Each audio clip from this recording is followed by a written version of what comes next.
Вашему вниманию предоставляется посмотреть на этот красавчик в темном. Смотрите, какие линии. Вот форма ножа. 3 оборота в темном, подогнан четко. Этот ножик, ребята, по гарантии. Что-то я гарантийных ножей делаю, хотя их раз в год 3 или 4 штуки бывает в течение года. Вот. Последний раз 5 ножей сделал, мучил ребят, которые по гарантии отправили. Дело в том, что долго делается по гарантии. Долго. Буду с вами откровенен. Вот, так что берегите ножики. С уважением должны относиться к настоящей искусстве, настоящей работе ручной. С уважением, а не рубить подряд все. Вот.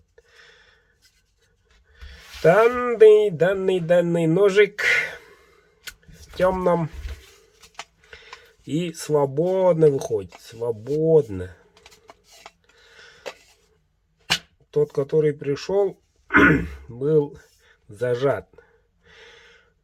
Бычий хвост засох, тем самым дереву тоже приобнял сильный чуток. Вот так. Поэтому хозяин ножа, которого зовут Эдуард Чоска, не мог доставать. Внутри вот деревяшка, ребят. Деревяшка.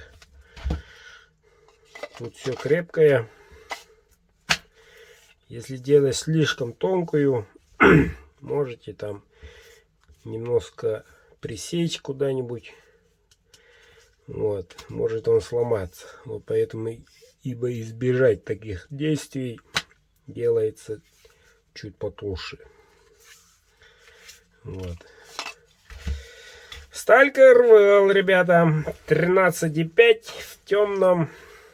Такой красивенький капик. Без вишенек, но рисунок суперский. Да, оказывается, вес действительно у РВЛ-ки тяжелая, односторонняя. Вот. Ну что, Эдуард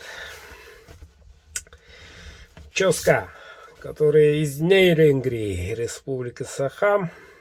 Данный твой ножик тут остался. Проведена криообработка.